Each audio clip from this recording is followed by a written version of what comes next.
Hello बच्चों। पिछले lecture में हम लोग पिछले क्लास में वेक्टर को रिप्रेजेंट करना सीखे, कैसे उसे पिक्टोरियली ग्राफिकली हम रिप्रेजेंट करते हैं, ये हमने देखा। आज हम मैथमेटिकली रिप्रेजेंट करना सीखेंगे। ठीक है, तो जैसे कि मान लो ये ब्लॉक है, कोई बॉडी है, इस पे आप इधर की ओर ऐसे फोर्स लगा रहे हो, ठीक, इस डायरेक्शन में। आपसे हमने पूछा कितना फोर्स लगा रहे हो, तो आपने बताया 5 न्यूटन। किधर लगा रहे हो, तो इस डायरेक्शन में। अब इसे हम पिक्टोरियली कैसे, ग्राफिकली कैसे रिप्रेजेंट करेंगे, तो इस तरीके से 5 न्यूटन ले लेंगे। अब आपके मन में डाउट आ रहा होगा कि इतना बड़ा वेक्टर ले, इतना बड़ा एरो ले, कि इतना बड़ा एरो ले, है ना, कौन सही है? तो दोनों सही है, आप पे डिपेंड करता है ये। अगर आप 5 न्यूटन को इतना बड़ा लेंथ 5 न्यूटन को इतना बड़ा लेंथ ले रहे हो, तो 10 न्यूटन के लिए आप इससे डबल लेंथ लोगे। पर जो आप एक बार फिक्स कर दिए उसी को फॉलो करोगे। ठीक है, ये मान लो ये length I think almost 7 centimetre है ये, है ना, पता नहीं, I am not sure. But अगर ये 5 न्यूटन बराबर 7 सेंटीमीटर आप लिए हो, तो 10 न्यूटन के लिए आप 14 सेंटीमीटर लोगे। ठीक है, ये तो ये प्रोपोर्शनल में होना चाहिए। ठीक है, जिस हिसाब से आपका ये फोर्स बढ़ेगा उसी हिसाब से आपका ये भी बढ़ेगा लेंथ। तो आप इस तरीके से ग्राफिकली रिप्रेजेंट करते हो फोर्स को। ये हम लोग कल बात किए थे, है ना। इसके आगे आज हम बात करेंगे कि इसे मैथमेटिकली कैसे रिप्रेजेंट करेंगे। ठीक, तो हम इसे लिखेंगे कि फोर्स इज इक्वल टू, कितना लगा रहा है, 5 न्यूटन, तो 5 न्यूटन। और किस डायरेक्शन में लगा रहा है, तो मान लो ये राइट है, तो हम लिख देंगे यहाँ पे ऐसे राइट, ऐसे, या टुवर्ड्स राइट। ठीक, तो ये ऐसे लिखा जाता है। अब ये क्योंकि फोर्स मेरा वेक्टर क्वांटिटी है, तो इसके लिए थोड़ा अलग हम लोग सिंबल लेते हैं, नोटेशन लेते हैं। क्या करते हैं कि इसके ऊपर एरो लगा देते हैं, ऐसा। अगर कोई भी वेक्टर क्वांटिटी हो तो उसके ऊपर हम ऐसे एरो लगा देते हैं, ताकि देख के पता चल जाए कि ये वेक्टर क्वांटिटी है।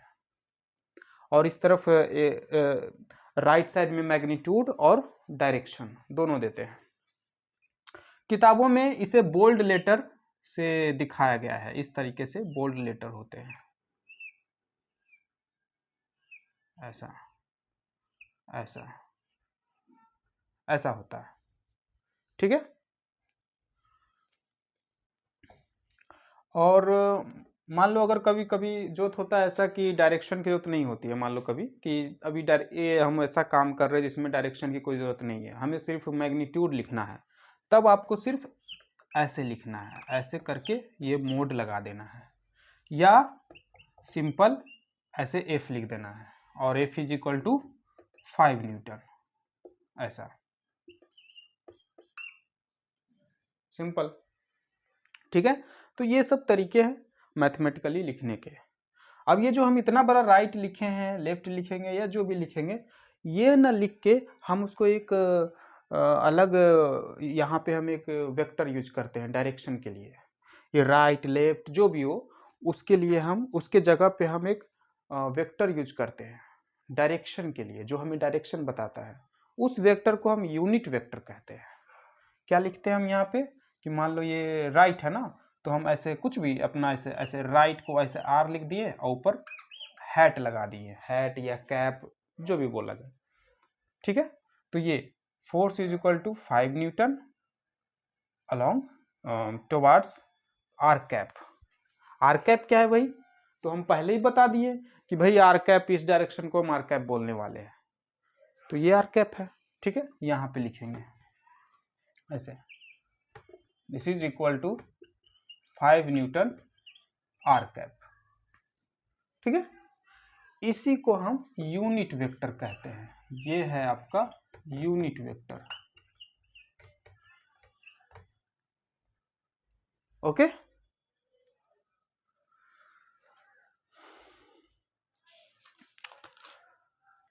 अब इसे अगर हम एक एग्जाम्पल से बताएं, अब हम इसे एक जनरल तरीके से बताते हैं कि कोई भी वेक्टर जब आप लिखते हो तो पहले उसका मैग्नीट्यूड लिखते हो, ये वेक्टर का मैग्नीट्यूड, और फिर उसका डायरेक्शन बताते हो। ठीक है, तो डायरेक्शन ए वेक्टर है, इसका डायरेक्शन किधर है, किस डायरेक्शन में है ये, तो जिस डायरेक्शन में है उस डायरेक्शन को हम ए कैप बोल रहे हैं, तो हम ऐसे ए कैप लेंगे। ठीक है, और यही है आपका यूनिट वेक्टर।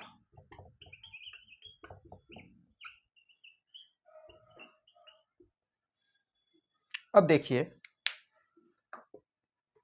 आप जब आगे पढ़ोगे तो यूनिट वेक्टर निकालने के लिए पूछा जाएगा, क्वेश्चन आएगा कि यूनिट वेक्टर निकालिए। तो कैसे यूनिट वेक्टर निकालेंगे, तो यहाँ देखिए, ये जो मैग्नीट्यूड है और ये एक वेक्टर है, ठीक, इन दोनों के बीच में गुना होता है, मल्टीप्लाई होता है। ठीक है, तो ये हम यूनिट वेक्टर बराबर ए वेक्टर बटे उसका मैग्नीट्यूड, ये यूनिट वेक्टर जो है इसका मैग्नीट्यूड, ये क्या है यूनिट वेक्टर, वो वेक्टर और उसका मैग्नीट्यूड। किसी भी वेक्टर को उसके मैग्नीट्यूड से डिवाइड करोगे तो आपको यूनिट वेक्टर मिलेगा। ठीक है,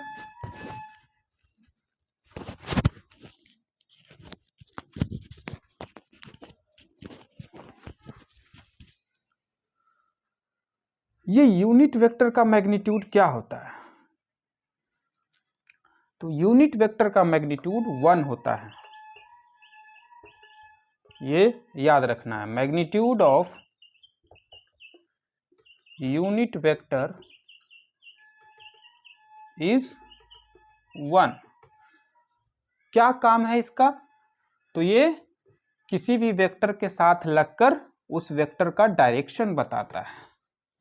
ठीक है, इट सेज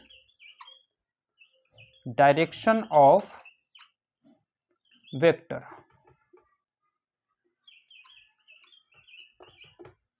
ठीक है, जैसे ये एक्स वाई एक्सिस है, ठीक, और ये इस डायरेक्शन में हम फोर्स लगाएं 5 न्यूटन, तो क्या बोलेंगे, force is equal to 5 newton, और किस डायरेक्शन में है, एक्स एक्सिस के अलॉन्ग है ना, तो यहां लिख देंगे एक्स कैप या 5 न्यूटन आई कैप। एक्स एक्सिस को आई कैप बोला जाता है, एक्स एक्सिस के अलॉन्ग डायरेक्शन को आई कैप बोला जाता है, वाई एक्सिस के अलॉन्ग डायरेक्शन को जे कैप बोला जाता है, और जेड एक्सिस के अलॉन्ग डायरेक्शन को के कैप या जे कैप बोला जाता है। ठीक है, जेड कैप, ओके, तो इसको वाई कैप भी बोल सकते हैं, इसको एक्स कैप और आई कैप बोल सकते हैं, इस डायरेक्शन में वाई कैप और जे कैप बोल सकते हैं, इस डायरेक्शन में जेड कैप और के कैप भी बोल सकते हैं। ठीक है, तो ये है आपका यूनिट वेक्टर यहाँ पे, जिसका मैग्नीट्यूड 1 होता है, डायरेक्शन बताता है, ये सब चीजें, तो ये है यूनिट वेक्टर। बहुत सारे टाइप्स के वेक्टर होते हैं, उसमें से पहला ये यूनिट वेक्टर। आगे देखते हैं, एंगल बिटवीन टू वेक्टर। दो वेक्टर के बीच कितना एंगल होता है, ये कैसे पता करें, और ये एंगल क्यों होता है, पहले तो ये समझते हैं एंगल होता क्यों है। तो देखिए, आप मान लो ये आपका, आप ऐसे चले, आप कुछ इस डायरेक्शन में 5 मीटर चले, तो ये क्या है, डिस्प्लेसमेंट। आप क्लास 9th में पढ़े होंगे डिस्प्लेसमेंट के बारे में, it is also a vector quantity. तो आप 5 मीटर इस डायरेक्शन में चले, तो आप उसको एक वेक्टर से, क्योंकि डिस्प्लेसमेंट एक वेक्टर है, तो उसको वेक्टर एक एरो से रिप्रेजेंट कर रहे हैं। ठीक, उसका इस एरो का लेंथ 5 मीटर को रिप्रेजेंट कर रहा है, ये एरो का लेंथ 5 मीटर नहीं है। ठीक है, इस एरो का लेंथ होगा एक 10 सेंटीमीटर 15 सेंटीमीटर, बट हम इस 15 सेंटीमीटर से 5 मीटर के डिस्प्लेसमेंट को दिखा रहे हैं। अब आप इधर चले, फिर आप इस डायरेक्शन में ऐसे ऐसे ऐसे चल रहे हो और फिर ऐसे 90 डिग्री घूम के ऐसे चलने लगे, इधर चलने लगे, 4 मीटर इधर चले, तो ये किधर डिस्प्लेसमेंट हो गया। अब ये जो आपने क्या किया है, आपने डायरेक्शन चेंज किया है ना, दो अलग अलग डिस्प्लेसमेंट है, 5 मीटर इधर चले, 4 मीटर इधर चले, तो इन दो डिस्प्लेसमेंट के बीच, इन दो वेक्टर के बीच कुछ एंगल है। क्या एंगल है? ये अपना डायरेक्शन चेंज किया, पहले इस डायरेक्शन में था, अब इस डायरेक्शन में है, तो दोनों के बीच ये एंगल सबटेंड हुआ जो 90 डिग्री है यहां पे। तो this is the angle between 5 metre, इसको नाम देते हैं ए वेक्टर, इसको नाम देते हैं बी वेक्टर। तो बोलेंगे angle between A vector and B vector, ऐसा बोल सकते हैं। ए वेक्टर और बी वेक्टर के बीच में ये 90 डिग्री एंगल है। तो ये होता है एंगल बिटवीन टू वेक्टर। अच्छा, तो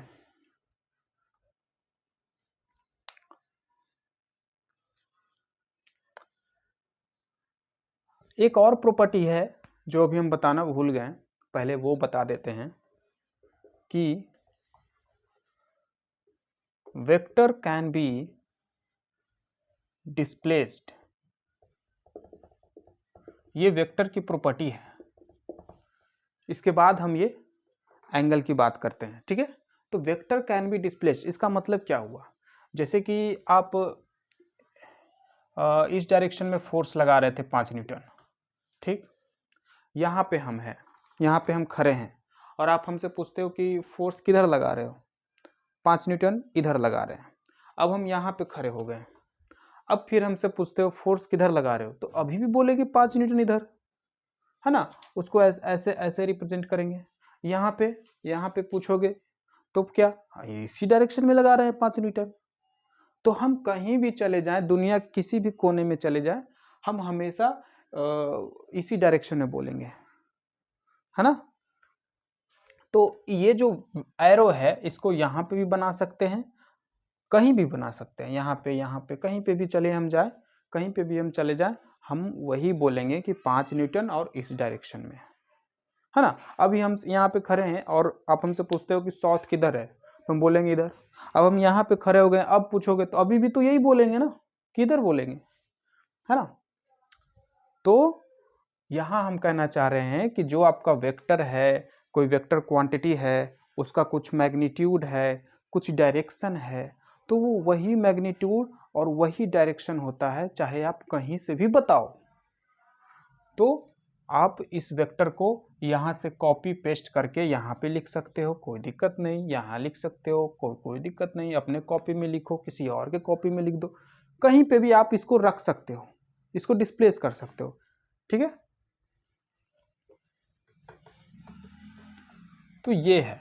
अब देखिए, अब इसको समझते हैं एंगल बिटवीन को, एंगल बिटवीन टू वेक्टर को। तो ये अभी हम लोग देखें। अब एक हम क्वेश्चन देते हैं कि एक वेक्टर है ऐसे, ठीक, और एक वेक्टर है ऐसे, ठीक। अब इन दोनों वेक्टर के बीच का एंगल बताओ, कितना एग्जैक्ट मत बताओ, पर कौन होगा जो बताओ। क्या ये होगा इन दोनों वेक्टर के बीच का एंगल, क्या ये होगा कि जैसा इसमें बोले थे ऐसे इधर से ऐसे मुड़ा, तो मतलब इधर से ऐसे मुड़ा, इधर जा रहा था, फिर ऐसे, तो इसको आगे थोड़ा एक्सटेंड करते हैं और ये एंगल, तो ये होगा कि ये होगा कि ये होगा, कौन होगा, ये फर्स्ट नंबर, ये सेकेंड नंबर कि थर्ड नंबर, कौन सा एंगल है इन दो वेक्टर के बीच में, कौन होना चाहिए। तो ये होगा 1 नंबर। ये दोनों जो एंगल है इस दो वेक्टर के बीच में नहीं है, ठीक है। एंगल कैसे मेजर करते हैं कि दो वेक्टर के बीच में कौन सा एंगल होगा, तो उसके कुछ तरीका है। क्या करना है, आपको जो वेक्टर दिया है उस वेक्टर के टेल को मिला दो, उस वेक्टर को उन दोनों वेक्टर के टेल को एक जगह रखो। इस वेक्टर को नाम देते हैं ए, इसको नाम देते हैं बी। तो इस बी वेक्टर का टेल कहाँ है? यहाँ। इस ए वेक्टर का टेल कहाँ है? यहाँ। ठीक, ये टेल है। किसी तरीके से इन दोनों के टेल को मिलाओ। तो क्या करें? तो अभी हम सिखाए थे कि वेक्टर को हम डिस्प्लेस कर सकते हैं। तो इस वेक्टर को उठा के हम यहाँ पे ऐसे रख सकते हैं, है ना। इसी को हम यहाँ पे से भी बता सकते हैं ऐसे, है ना, कि ए वेक्टर इधर है तो हम ऐसे ही बना दिए, ए वेक्टर इधर है, ऐसा बना सकते हैं। और ये दोनों का टेल अब मिल गया एक जगह पे, तो उन दोनों के बीच का जो एंगल है that is the angle between two vector. आप जैसे यहाँ पे इस केस में भी कर सकते थे, इस ए वेक्टर को उठा के यहाँ रख दिए, देखिए, तो ये दोनों का टेल मिल गया। Now this is the angle between two vector. तो बस दो वेक्टर के टेल को मिला दो, उसके बीच का angle is your angle between two vector. अच्छा, अब ये दोनों का टेल मिलाए हैं तो इस तरफ भी एंगल बन रहा है और इस तरफ भी एंगल बन रहा है ना। इसमें भी देखिए, इन दोनों को मिलाएं तो इस तरफ तो बन ही रहा है, इस तरफ भी बन रहा है। तो कौन सा लेना चाहिए? तो हमेशा छोटा वाला एंगल लेना चाहिए, या इन अनदर वर्ड ऐसे बोल सकते हैं कि जो आपका एंगल होगा वो 180 और 0 के बीच में होगा, 0 से 180 के बीच में होगा, इससे बाहर नहीं हो सकता। ठीक है, तो ये वाला होगा। तो हमेशा आपको टेल मिला देना है, उसके बीच का छोटा एंगल आपको ले लेना है, that is the angle between two vector. चलिए, तो डिफरेंट टाइप्स ऑफ वेक्टर अब पढ़ते हैं। तो उसमें से एक टाइप्स ऑफ वेक्टर तो आपको ऑलरेडी बता चुके हैं, यूनिट वेक्टर। और भी बचे हुए कुछ वेक्टर हैं, उसको भी देख लेते हैं।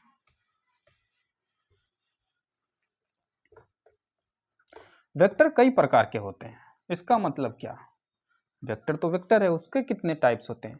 तो उसके types on the basis of their direction, there length. हम वेक्टर को बांट रहे हैं on the basis of direction, है ना। जैसे दो वेक्टर है, इस डायरेक्शन, दोनों वेक्टर सेम डायरेक्शन में है, तो उन दोनों वेक्टर को बोलेंगे कि दीज आर पैरेलल वेक्टर, दोनों का डायरेक्शन सेम है। दो वेक्टर का मैग्नीट्यूड और डायरेक्शन दोनों सेम है, तो कहेंगे दोनों में तो सेम है, तो दोनों का मैग्नीट्यूड और डायरेक्शन दोनों सेम है, तो हम कहेंगे उसे ये इक्वल वेक्टर है। ठीक है, तो इसी तरह से बहुत सारे वेक्टर होते हैं। ठीक है, टाइप्स ऑफ वेक्टर।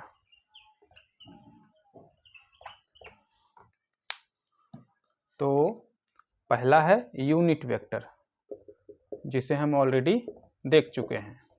ठीक है, जिसका मैग्नीट्यूड 1 होता है, विच हैज यूनिट मैग्नीट्यूड, जिसको डायरेक्शन में यूज करते हैं। दूसरा है इक्वल वेक्टर। मान लो दो वेक्टर है, एक इधर, ठीक, 5 मीटर इधर चले, कोई एक दूसरा आदमी वो भी 5 मीटर इधर ही चला, तो उन दोनों आदमी का डिस्प्लेसमेंट सेम है, मतलब दोनों आदमी का वेक्टर सेम है।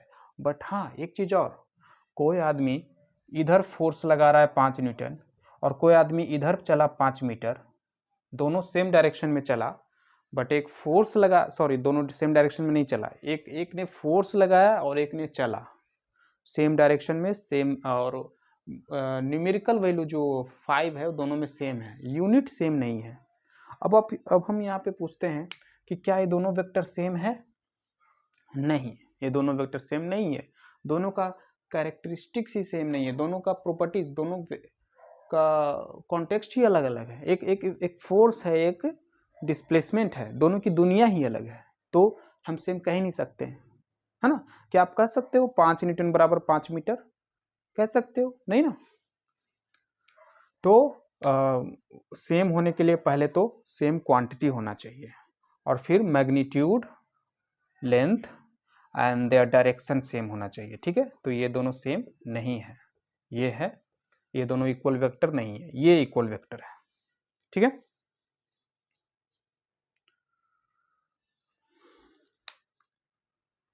ओके, नेक्स्ट देखते हैं third number, zero vector. Zero vector क्या होता है? जीरो वेक्टर जिसका मैग्नीट्यूड जीरो हो, जिसका मैग्नीट्यूड जीरो हो, ठीक है। फिर आगे देखते हैं parallel vector.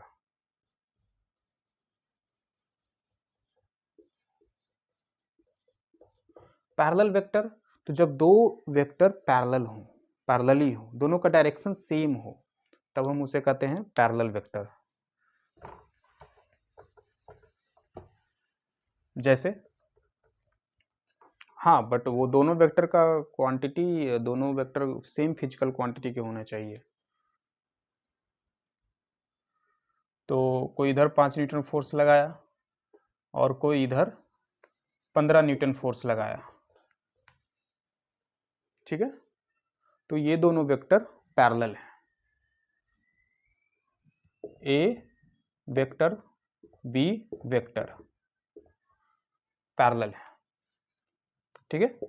A vector and B vector are parallel. फिर और क्या क्या है? अच्छा, एक क्वेश्चन है यहाँ पे, what is the common similarity between parallel vector and equal vector? Equal vector और पैरेलल वेक्टर में क्या सिमिलैरिटी है? तो इक्वल वेक्टर में क्या था कि दो वेक्टर का मैग्नीट्यूड और डायरेक्शन दोनों सेम था, है ना। और ये पैरेलल वेक्टर में सिर्फ डायरेक्शन सेम है। तो ये ही दोनों में कॉमन है कि पैरेलल वेक्टर और इक्वल वेक्टर में डायरेक्शन दोनों का सेम होता है, ठीक है। दोनों में सेम डायरेक्शन होते हैं, बट एक में मैग्नीट्यूड सेम हो सकता है और नहीं भी हो सकता है। अच्छा, तो क्या हम ऐसा बोल सकते हैं कि equal vector will be parallel vector? Okay, equal vector can be parallel vector, but parallel vector may or may not be equal vector. Parallel vector equal हो भी सकता है, नहीं भी हो सकता है। इक्वल ये दोनों क्यों नहीं है? क्योंकि मैग्नीट्यूड इक्वल नहीं है। मैग्नीट्यूड इक्वल हो जाए तो ये parallel vector will B equal vector, okay. और आगे है फिर अगला एंटी पैरेलल वेक्टर।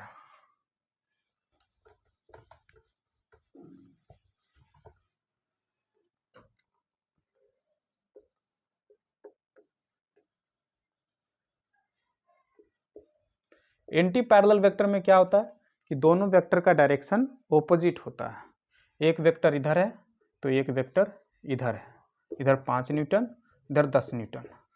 जरूरी नहीं कि मैग्नीट्यूड सेम हो, दोनों एकदम ऑपोजिट डायरेक्शन में हो। अच्छा, इसमें बताइए कि इन दोनों वेक्टर के बीच का एंगल क्या है? तो क्या करना है, इन दोनों के टेल को मिलाना है। इसको यहाँ से उठा के इसके टेल से बना दीजिए ऐसे। अब इन दोनों के बीच में एंगल देखिए, दिस इज 180। तो ये है एंटी पैरेलल वेक्टर। फिर आता है निगेटिव वेक्टर।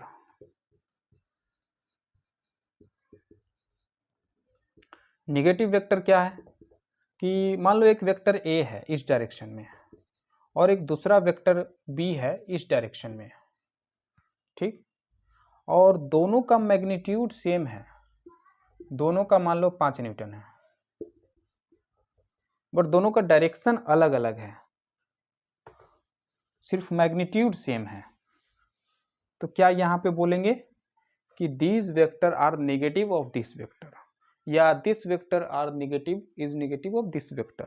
हम इसे मैथमेटिकली ऐसे लिखेंगे, A vector is equal to negative of B vector, या B vector is equal to negative of A vector. तो this is what negative vector. आप इसको ए वेक्टर बोलो या माइनस बी वेक्टर बोलो, इसको बी वेक्टर बोल सकते हो या इसको माइनस ए वेक्टर बोल सकते हो। आगे ये सब चीज़ें आपको जब बनाओगे, कैलकुलेशन करोगे, तो वहाँ पे ये सब लिखना पड़ेगा, आपको ऐसे करना पड़ेगा, जरूरत पड़ेगा। तो ये सब अभी सीख लीजिए। ए वेक्टर को आप माइनस बी वेक्टर बोलोगे। जब हम कभी आगे जब कैलकुलेशन करेंगे तो ऐसे ऐसे काम करेंगे, ए वेक्टर की जगह माइनस बी वेक्टर लिख देंगे। तो वहाँ पे आपको ये सब बातें याद रहना चाहिए, इसलिए अभी हम तैयार कर रहे हैं, ये सब आपको समझा रहे हैं। फिर अगला है कॉन्करेंट वेक्टर।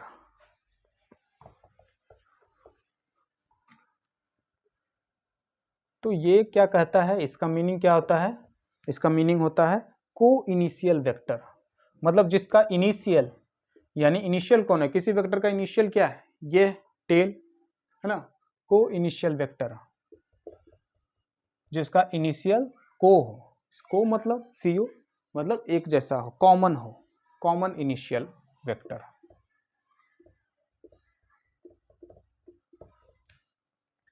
जैसे क्या इन दोनों वेक्टर का इनिशियल कॉमन है, यानी कि टेल दोनों का कॉमन है, कॉमन हो सकता है?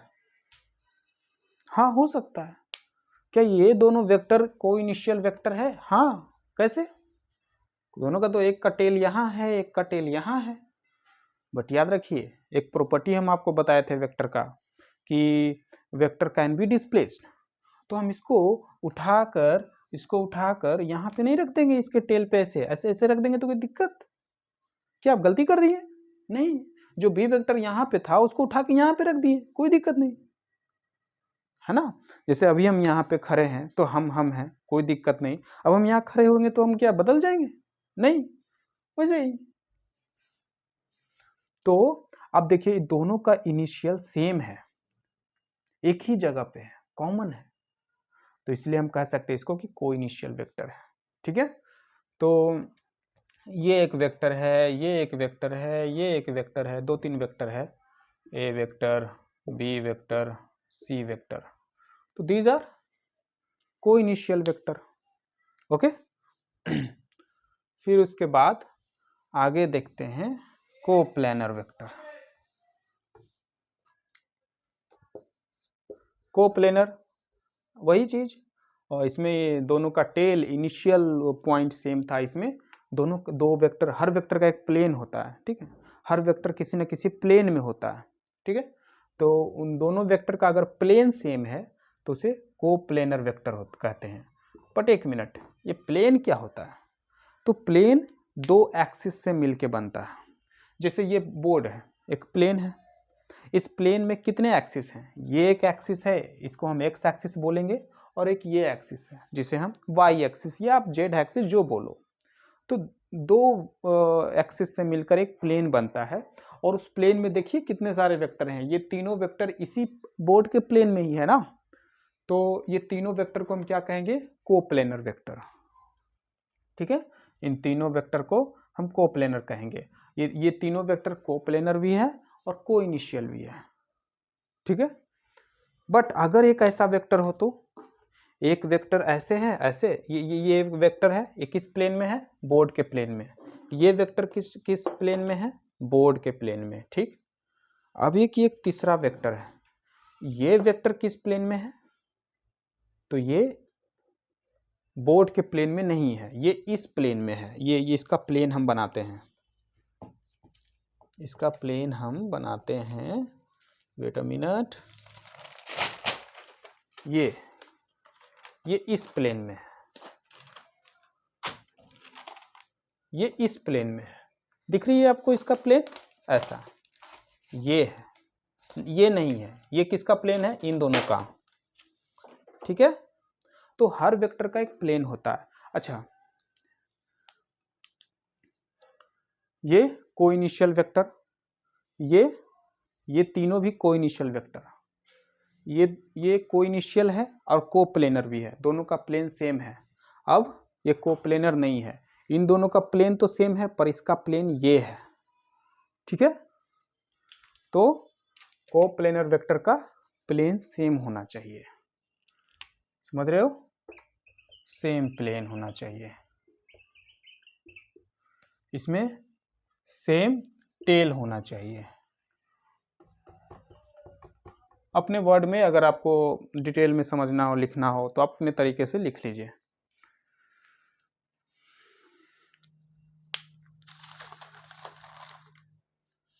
एक है, आगे है, एक और है, लास्ट है ऑर्थोगोनल वेक्टर। ऑर्थोगोनल वेक्टर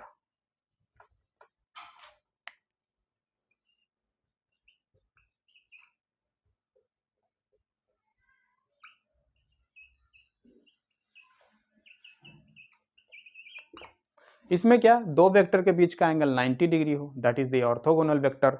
तो क्या हम ऐसा कह सकते हैं कि जो मेरा एक्स वाई जी एक्सिस है ये ऑर्थोगोनल वेक्टर है? हाँ, these all are mutually perpendicular to each other, है ना, mutually perpendicular to each other. तो हम ऐसा कह सकते हैं ये एक वेक्टर है, ये एक वेक्टर है, दोनों के बीच में एंगल 90 डिग्री है, तो ये ऑर्थोगोनल वेक्टर है। ठीक है, चलिए अब आगे का टॉपिक देखते हैं, multiplication and division bye scalar. किसी भी वेक्टर को जब हम किसी स्केलर से मल्टीप्लाई करेंगे, और scalar number simple number 2 3 4 5 these are scalar. तो कोई एक वेक्टर है, मान लो ऐसे 5 न्यूटन, इसमें अगर हम 2 मल्टीप्लाई करें तो क्या हो जाएगा, 10 न्यूटन। तो इसके लिए हम ये बनाएंगे, ये है 10 न्यूटन। तो जब हम किसी वेक्टर के साथ स्केलर नंबर मल्टीप्लाई करते हैं तो उसी डायरेक्शन में विथ जितना टाइम से गुना किए हैं उतना टाइम्स का लेंथ हो जाता है। ठीक है, तो इस तरीके से हम किसी भी वेक्टर के साथ अपना स्केलर नंबर, अपना जो मैग्नीट्यूड है, जो भी न्यूमेरिकल वैल्यू है उसे मल्टीप्लाई कर सकते हैं। इस तरीके से हम स्केलर वैल्यू से मल्टीप्लाई करते हैं। ठीक है,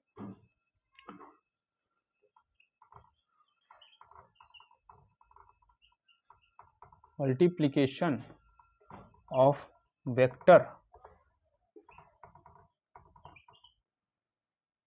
multiplication of scalar with vector quantity.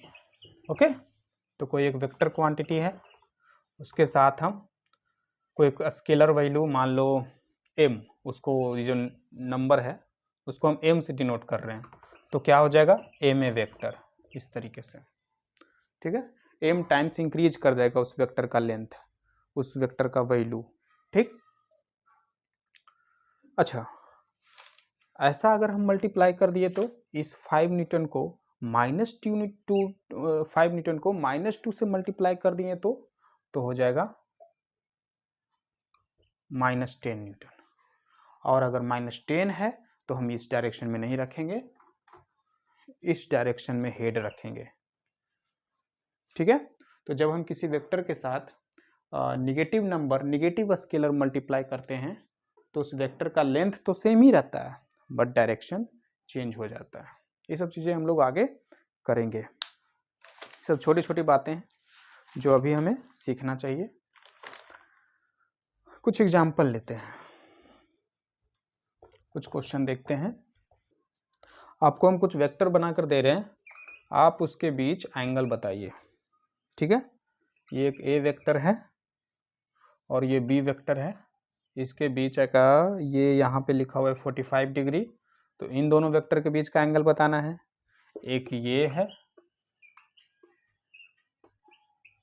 इन दोनों के बीच का एंगल बताना है, और एक ये ऐसे और एक ऐसे, इन दोनों के बीच का एंगल बताना है। ठीक है, तो कैसे बताना है, तो देखना है आपको कि दोनों का टेल एक जगह पे है कि नहीं। तो इस वेक्टर का टेल यहाँ, इस वेक्टर का टेल यहाँ, बस। और अब ये एंगल बना है और एक ये एंगल बना है, दो एंगल है, पर सबसे छोटा वाला एंगल ही दो वेक्टर के बीच का एंगल होगा, ये सही है। इसमें 45 होगा। इसमें इन दोनों का टेल एक जगह पे नहीं है, तो पहले तो टेल दोनों का एक जगह करो। तो इसको उठाकर यहाँ पे ऐसे रख दो, ऐसे, या फिर इसको उठाकर इसके टेल पे रख दो। ठीक है, किसी तरीके से दोनों का टेल एक जगह पे होना चाहिए। दोनों केस में आपको सेम ही आंसर मिलेगा। तो इसको उठाकर अगर हम यहाँ रख देते हैं तो ये वाला जो एंगल होगा दोनों के बीच का एंगल होगा। ठीक, अब इसका वैल्यू क्या होगा, क्या आप बता सकते हो इसका वैल्यू? तो ये देखिए इस तरीके से बाय अल्टरनेट इंटीरियर एंगल से, अल्टरनेट इंटीरियर एंगल की मदद से आप बता सकते हो कि इन दोनों वेक्टर के बीच का एंगल भी 150 डिग्री होगा, है ना। ये आप पढ़े होगे ऐसे ऐसे, ये दोनों एंगल सेम होता है ना, अल्टरनेट इंटीरियर एंगल। तो वैसे ही इस तरीके से भी कहेंगे ये दोनों एंगल, ये अल्टरनेट एक्सटीरियर एंगल है, इंटीरियर नहीं है, अल्टरनेट एक्सटीरियर एंगल है, दोनों का इक्वल है। तो यहाँ 150 है तो यहाँ भी 150 है।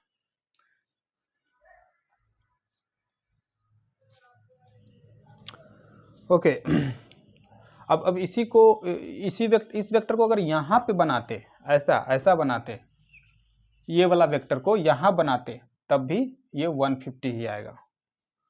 समझ में आई बात?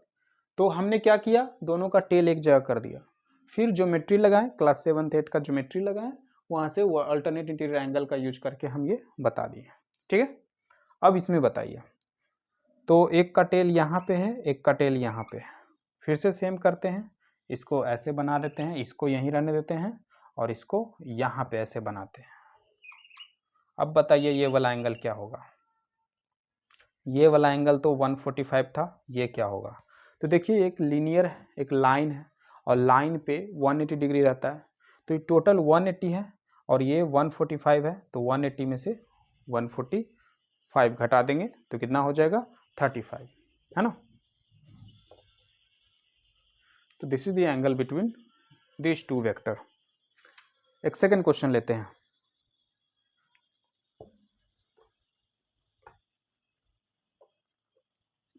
एक वेक्टर है a और एक वेक्टर है 3y2a, ठीक है, या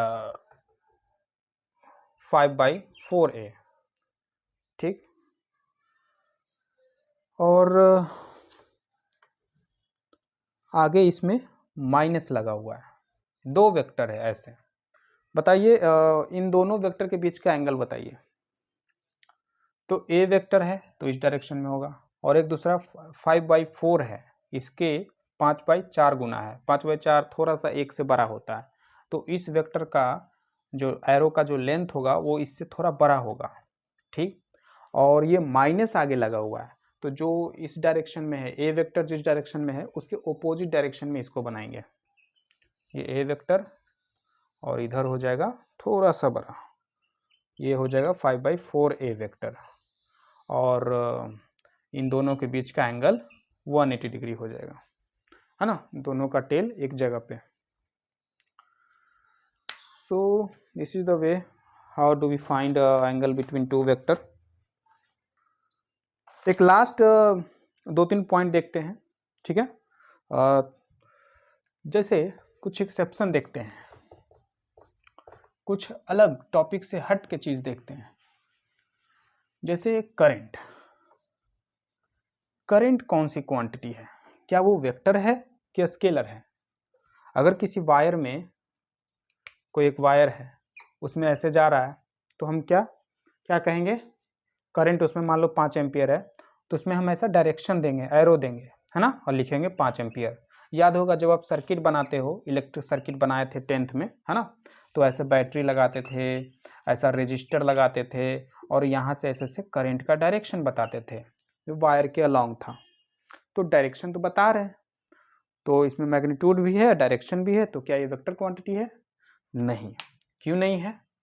तो वेक्टर होने के लिए सिर्फ मैग्नीट्यूड और डायरेक्शन ही काफी नहीं है, एक चीज और चाहिए जो वेक्टर बनाता है, that is they must follow vector law of addition. अब ये क्या है? ये स्टार्टिंग डे से ही हम बात कर रहे हैं, वेक्टर लॉ, वेक्टर लॉ ये क्या है? तो ये अगले हम लेक्चर में देखेंगे, अगले पार्ट में देखेंगे। तो ये जो करंट है वो वेक्टर लॉ को फॉलो नहीं करता, जो कि हम आपको फर्स्ट लेक्चर में ही बताए थे इसके बारे में, है ना। बताए थे कि अगर कोई ऐसा वायर है, 5 एम्पियर इससे जा रहा है, 4 एम्पियर इससे जा रहा है, तो इस वायर में 9 एम्पियर आ जाएगा। पर फोर्स में ऐसा नहीं होता है। अगर आप इधर से फोर्स लगा रहे हो 5 न्यूटन, इधर से फोर्स लगा रहे हो 4 न्यूटन, तो इधर 9 न्यूटन नहीं होगा, ठीक है। तो इसलिए वे करंट वेक्टर क्वांटिटी नहीं है, ये तो ऑलरेडी हम बात कर चुके हैं। प्रेशर की बात करते हैं। प्रेशर क्या है, क्या वो स्केलर है कि वेक्टर है? प्रेशर क्या है? तो प्रेशर में देखिए, जब प्रेशर कहाँ आपको मिलता है, पानी के अंदर प्रेशर मिलता है, वाटर प्रेशर, या जैसे इस बोर्ड को हम ऐसे दबाते हैं, है ना, फोर्स लगाएं किसी एरिया में तो प्रेशर आ गया। तो प्रेशर का कोई देखो, जब भी आपको डिसाइड करना है ना कि कोई चीज़ वेक्टर है कि नहीं है, तो आप देखो कि उसका जो डायरेक्शन है वो कोई एक स्पेसिफिक डायरेक्शन, कोई एक यूनिक होना चाहिए डायरेक्शन, ठीक है। जैसे आप ऐसे ऐसे चलते हो, यहाँ से यहाँ आए, तो ऐसे ऐसे इस रास्ते से चले, ये क्या इसको कहेंगे, डिस्टेंस, है ना। अब कहते हैं कि डिस्टेंस का कोई डायरेक्शन है कि नहीं, ये डिस्टेंस स्केलर है कि वेक्टर है। तो हम देखेंगे कि इस डिस्टेंस में, मान लो ये 10 मीटर चले, तो इस डिस्टेंस में इस 10 मीटर का कोई एक यूनिक डायरेक्शन है कि नहीं, इस 10 मीटर का कोई एक यूनिक एक डायरेक्शन है कि नहीं। तो नहीं, जब ये 10 मीटर चल रहे थे तो इस दौरान यहाँ तक इस डायरेक्शन में चले, फिर इस दौरान इस डायरेक्शन में चले, फिर इस डायरेक्शन में चले, फिर इस डायरेक्शन में चले, तो हर पल आप डायरेक्शन चेंज कर रहे थे। तो there were no any unique direction for this 10 metre, इसीलिए ये स्केलर है।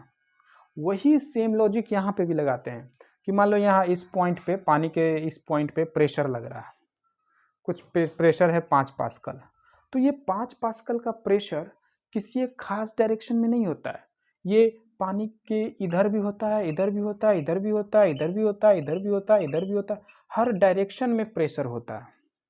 आप जब यहाँ पे अपना फिंगर लगाओगे तो आपको ऐसा महसूस होगा कि पानी दबा रहा है मेरे फिंगर को, है ना। आप जितना नीचे जाओगे आपके बॉडी को उतना प्रेशर फील होगा।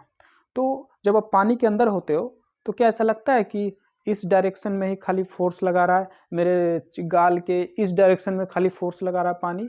नहीं, वो हर डायरेक्शन से आपको दबाता है, इधर से भी, इधर से भी, इधर से भी, इधर से भी, हर डायरेक्शन में। तो प्रेशर का कोई एक यूनिक डायरेक्शन नहीं होता, तो प्रेशर इसलिए स्केलर क्वांटिटी है, ठीक है। करंट क्यों है? करंट में तो डायरेक्शन होता है पर वो वेक्टर लॉ को फॉलो नहीं करता, ठीक है। और भी कई सारे बातें हैं, और भी कई सारी क्वांटिटी हैं जिसके बारे में आप अभी तक नाम नहीं जानते हो, सुने भी नहीं हो। ये प्रेशर करंट के बारे में आप पढ़े हो, इसलिए इसके बारे में हम थोड़ा बात किए कि ये क्या है, ताकि आप समझ सकते हो। इसके बारे में अगर हम बात करेंगे तो आप थोड़ा बहुत दिमाग लगाओगे, थोड़ा आपको है इसके, आप इस पे फैमिलियर, है ना, फैमिलियर हो इस सबसे। पर बहुत सारे ऐसे क्वांटिटी हैं जो स्केलर, जो वेक्टर नहीं है, जैसे मोमेंट ऑफ इनर्शिया, जैसे surface tension, stress, these are not a vector quantity. अब ये क्यों नहीं है, ये समझाने के लिए आपको थोड़ा आगे के लेक्चर में, आपको आगे के चैप्टर में देखने को मिलेगा। जब हम आपको मोमेंट ऑफ इनर्शिया पढ़ाएंगे रोटेशन में, जब थर्मल प्रॉपर्टी में आपको स्ट्रेस पढ़ाएंगे, तो वहाँ पे बात करेंगे, तब आप समझ पाओगे ये सब चीज़ों को। अभी बात करने से कोई फ़ायदा है नहीं। तो आपके अगर किताब में लिखा हो स्ट्रेस, मोमेंट ऑफ इनर्शिया, इन सब के बारे में, ये सब वेक्टर क्यों नहीं है, ये सब चीज़ें, तो आपको थोड़ा वो नहीं समझ में आएगा। तो आप उसके लिए घबराइए नहीं, आप वेट करिए। आप जब आगे के चैप्टर में जाओगे तो फिर वापस आओगे वहाँ पे, तो आपको अच्छे से समझ में आएगा। जब वहाँ पे बात होगा तो अच्छे से समझ में आएगा, ठीक है। अभी उसके लिए उसको, अभी थोड़ी देर के लिए, कुछ समय के लिए उसको छोड़ दीजिए, ठीक है। तो आज के लिए इतना ही, आज बहुत ज़्यादा समय हो गया। तो नेक्स्ट लेक्चर में हम लोग वो वेक्टर लॉ सीखेंगे कि करंट कौन सा नियम फॉलो नहीं करता है, जो फोर्स वगैरह करता है। तो वो नियम, वेक्टर लॉ ऑफ एडिशन, हम नेक्स्ट लेक्चर में देखेंगे, ठीक है। और उससे पहले एक और हम बनाएंगे, इससे उसके पहले एक और वीडियो बनाएंगे जिसमें हम कुछ क्वेश्चन देखेंगे जो अभी तक हम लोग पढ़ चुके हैं, उस पर कुछ क्वेश्चन देखेंगे, ठीक है। ज़्यादा क्वेश्चन नहीं होगा, 3-4 क्वेश्चन होगा, ओके।